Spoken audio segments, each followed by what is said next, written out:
Yola Gang, aujourd'hui on se retrouve pour une série qui m'a complètement désappointée. La série All Share.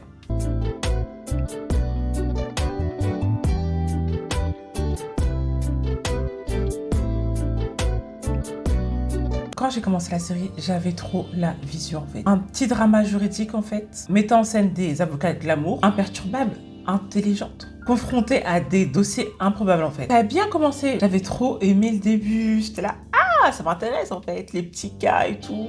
On aime, on apprécie. Les premiers cas abordés sont vraiment genre intéressants. L'impression d'une femme qui veut pas avoir d'enfant et qui laisse d'abord sa carrière, on lui jette la pierre. Ma plateforme santé a explosé, et Matty n'aurait pas pu être plus heureux ni plus fier de moi. Rapidement, on s'est mariés, on était amoureux, notre vie était parfaite. Mais il y avait cette question sur les enfants. Oh, monsieur. Ou encore la femme, même d'une cinquantaine d'années, voire plus, avec son mari là, qui est obsédé par sa jeunesse éternelle, pour en fait toujours plaire à son mari, qui en fait fait que la trompe à gauche à droite, et en plus, par-dessus le marché, l'humilie. Je dis, ok, donc c'est vers là que la série part et tout, on apprécie, on aime. En plus, les sujets sont percutants. On a les clientes, mais en fait, les clients qui nous ramènent, mais des actrices, mais pépites en fait. Même si les gens et tout, ils faisaient que critiquer Kim. Moi, faut savoir que j'aime Kim. Moi, j'appelle Kimi carrément. Là, je vais l'appeler Kim parce que bon, voilà. Mais c'est Kim. Tout le monde l'a critiqué par rapport au jeu de son acting et par rapport à l'expression faciale. Mais en fait, les gars, je suis habituée à regarder les séries où il y a Nicole Kidman. Je vous promets à la longue qu'on s'habitue. Je vous promets à la longue. Ça fait... Au début, on est là, on trouve ça chiant, mais à la longue, on s'habitue, je vous promets. Bref, j'ai pas fini de shave la série. Comme je disais, je kiffais le cabinet luxueux, les jets privés, les tenues, leur baraque, et même leur conversation en fait, le fait qu'elle parle de Botox et tout, et même bref, des sujets hyper superficiels, mais j'appréciais, je kiffais. Tu vois, c'est des sujets comme ça, je me dis, mais en fait, j'aime ça, la superficialité, je kiffe. Et j'avais trop aimé, et franchement, le début de la série, je vous jure, j'ai trop kiffé. Après, on part en vrai, on part sur des sujets mais complètement bâclés. Bâclés et vraiment en mode déception. Carrément, comme je répète, je suis désappointée, comme dirait la fausse joie en fait. C'est qui m'a appris ce mot-là, je le connaissais pas. Désappointée. Elle m'a dit, mais la série m'a désappointée. Je me meuf, c'est exactement ça. Exactement. Donc comme j'ai dit, la série vous a pris un L après un tournant inattendu. Et là, c'est pour moi, la déception a commencé. Pour à peu près vous dire à peu près comment je le ressens la série, c'est qu'en fait, par exemple, l'histoire de Dina et d'Emrad, je pense que c'est un sujet qui a touché énormément de personnes. Ce sont des sujets cruciaux, importants. Et en fait, j'ai l'impression que la série les a complètement bâclé ça. Prenons l'histoire d'Emrad. On a eu la conversation avec ses fils. Dernier truc, je te dis, vas-y, il va y avoir un truc de ouf et tout. Et en fait, l'épisode suivant, on parle même pas de ça, si je me trompe pas. On parle de Kim et son projet bébé. Mais on parle pas du tout de ça. Même quand on est revenu après sur le sujet d'Emrad, mais ça va rien avoir. Ouais, en fait, le mec, il est mort. Point.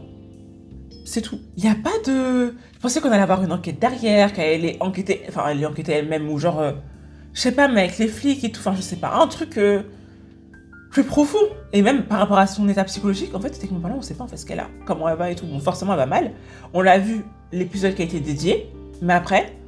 c'est complètement obstrué. J'aurais vraiment voulu des épisodes ou un épisode plus profond et pas un semi-épisode en fait, un demi-épisode. Franchement, ça fait tout le temps ça. Je trouve que la série, elle te parle d'un sujet, tu dis ah ça va commencer, genre ouais, hyper intéressant, sous tension. Voilà, en fait la série elle te met sous tension. Et après, on passe à autre chose. L'épisode suivant et tout, on parle avec un truc qui n'a rien à voir. Et 2 épisodes après, ils vont t'en parler mais vite fait.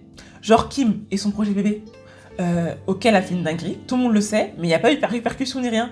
Et même, son désir d'être mère a totalement été éclipsé après, je trouve. Enfin, je trouve. Liberty, franchement, franchement, elle m'a saoulée. Bon, là, je reste sur le dernier épisode, mais Liberty, son histoire de mariage et tout, son interrogation, il n'y avait plus rien. En plus, franchement, avec le recul, je crois qu'on l'a très peu vu durant cette saison. Bref, en fait, son histoire, elle m'a saoulée. En fait, elle m'a trop saoulée, je vais pas me parler d'elle, elle m'a trop saoulée. Après, Chase lui, je trouve que son arc, il était un peu trop facile. Le book, il trompe et il gagne tout. Il a réussi à accoucher avec toutes les nanas qu'il voulait. Au final, parce que du coup, Kim, elle est repartie là-bas. Il a réussi à avoir Kerry en même temps. Tout bon, bref. Et l'histoire de Maria avec sa maîtresse. Quand elle lui demande de faire quelque chose, elle lui demande, vas-y, ils ont fait un pacte entre les deux. Et moi, je pensais qu'en fait, on allait rester sur le pacte et qu'il allait y avoir un déroulement par rapport à ça. Franchement, je pensais qu'il allait avoir une descente aux enfers par rapport à sa carrière, par rapport à tout. Que nenni.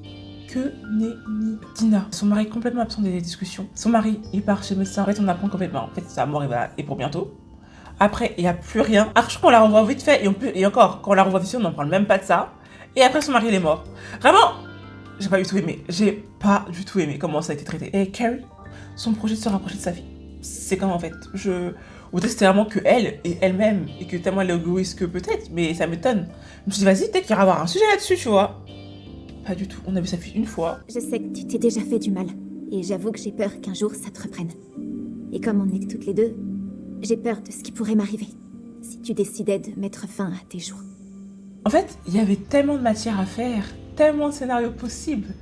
Et en plus, au tout début, c'est ça qui est notre truc, c'est qu'ils nous mettent sous tension ou nous mettent en haleine. Pour au final, ça, comme dénouement, je refuse. Et en fait, je trouve que la série, il y a trop de points. Chris, c'est une des productrices exécutives de la série. Avec Kim, d'ailleurs. Et je pense, honnêtement, qu'ils voulaient nous faire passer un message. Parce qu'il y a trop de messages subliminaux. Eh les gars, trop de messages. Toutes les consoeurs avocate, n'aime pas Carrie, genre qu'elle représente des femmes fatales, etc., genre presque parfaite. Elle a tout pour elle, et en fait, énormément de personnes l'envient. Et en fait, ça fait penser à Kim K dans la vraie vie. Tout le monde la critique, etc. En fait, je sais pas, il y a un épisode où genre elle dit oui, je sais plus c'est quoi exactement l'épisode, genre en gros, je sais plus exactement ce qu'elle dit, mais genre en gros, genre, il peut y avoir qu'une seule, genre une seule Kim, qu'une seule Allura, en fait, tout le monde veut l'égaler, etc., mais en fait, il peut y en avoir que des copies, alias Bianca, et même le nombre de copies de Kim qu'il y a eu sur cette terre, vous le savez si vous avez les réseaux sociaux, mais en fait, on pourra jamais l'égaler, il y aura qu'une seule Kim, et ça fait exactement comme avec Allura, enfin. Ça ne fait pas tout. La beauté compte beaucoup aussi. Je ne dicte pas les règles, mais c'est la vérité. Et le côté aussi très Kardashian. Vous savez, le côté, on pardonne chez les Kardashian. La Anna, là, Taylor, va chercher le mari de sa patronne. Sa patronne, sa mentor, et elle est tombée en cloque. Et non, en fait, c'est à base de pardon, t'inquiète, je serai là pour toi, quand, et tout. Me dis pas maintenant, c'est pas les Kardashian. Scott, Lamar, l'ex de Chloé. L'ex, mais c'est trop les Kardashian. Je fais, c'est exactement les Kardashian. Ils aiment trop ça. Et je me dis, c'est Chris qui sait nous faire passer un message. Peu importe le mal que vous nous ferez, on fera toujours pour nous faire passer. En fait, toujours pour faire passer les Kim, sur le coup là c'est Kim, mais les Kardashian pour des gentils. Vas-y, c'est un grand sujet. Et quand je regarde la série, je me dis, mais en fait, les Faujo l'a dit, en fait, la série est tout ce que Kim aurait voulu être. Je commence à me poser la question. Moi, j'étais pas d'accord avec cette phrase. Mais en fait, plus je joue pas, plus je me pose la question. Du coup, je reviens sur la qualité des épisodes. Et là, je reviens encore une nouvelle fois sur les 2 derniers épisodes. Ils m'ont complètement saoulée. On n'en parle pas de Liberty. Liberty est encore plus que les 2 autres dames là. Carrie. Et là, elle mange dans sa cuillère. Madame, s'il vous plaît, pas à nous en fait. Franchement, ça m'a trop agacée.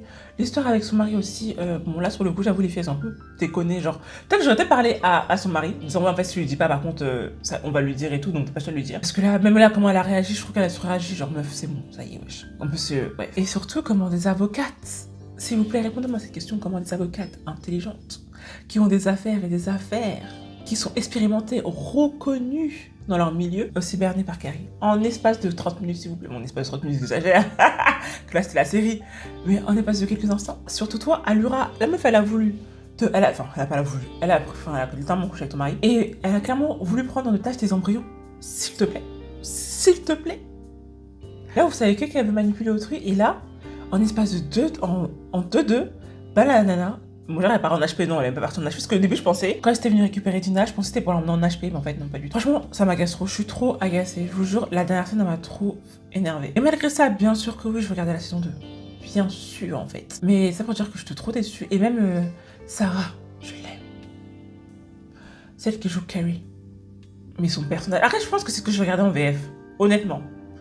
Parce que, déjà, l'avant-dernier épisode, il m'a tellement mis mal à l'aise. Quand elle était avec Allura, il m'a tellement mis mal à l'aise. En fait, toutes ces scènes avec lui, là, m'ont mis mal à l'aise. En fait, j'aime pas cette DA de la personnage qui est fâchée parce que on l'a laissé de côté derrière. J'aime pas, en fait. J'ai pas du tout aimé. Et elle cherche à ramper et à pouvoir dépasser, du coup, Allura, parce que c'est même pas finalement c'est pas forcément spécialement le cabinet, c'est vraiment... Enfin, le cabinet / Allura, en fait, c'est vraiment ça. Et j'aime vraiment pas, en fait. Le seul moment où où j'ai commencé à l'apprécier, où là je me suis dit son personnage peut être intéressant, c'est l'histoire avec sa fille. Quand elle a rencontré la seconde avocate, où là je me suis dit elles vont peut-être faire la guerre au cabinet, et au final pas du tout, la meuf elle retourne sa veste pour aller postuler dans le cabinet du coup, bon, même si on sait qu'au final c'était pour un plan bien précis qu'elle va détruire le cabinet, même si j'aurais préféré vraiment qu'il y ait une concurrence entre les deux, et pas de l'intérieur qu'elle détruise, mais bon, vas-y. Et l'histoire avec son meilleur ami, qui est le père de sa fille, tu vois. Mais ça, en fait, il y a tellement de sujets là-dessus. Et bref, je sais pas, j'ai pas trop aimé. Moi qui l'aime, je la surkiffe. Moi qui aime beaucoup d'habitude ces personnages, là, j'ai pas du tout aimé. Pas du tout. Enfin, arrêtez que j'ai pas capté le sens du personnage, parce que je sais qu'il y a énormément de personnes qui l'aiment, en fait, qui l'apprécient. Mais là, je sais pas, j'ai pas accroché. Enfin bref, dites-moi ce que vous avez pensé de la série. Est-ce que vous, tout comme moi, vous avez été complètement, genre, déçus de la série ? Vraiment, elle partait bien et tout, et au final, chute totale. Elle est comment partie en vrille. Et c'est même pas en vrille en fait, c'est juste un mauvais choix scénaristique, je pense, honnêtement. Des mauvais choix scénaristiques, carrément. En tout cas, je vous dis à très bientôt. Continuez à regarder des séries. Ciao!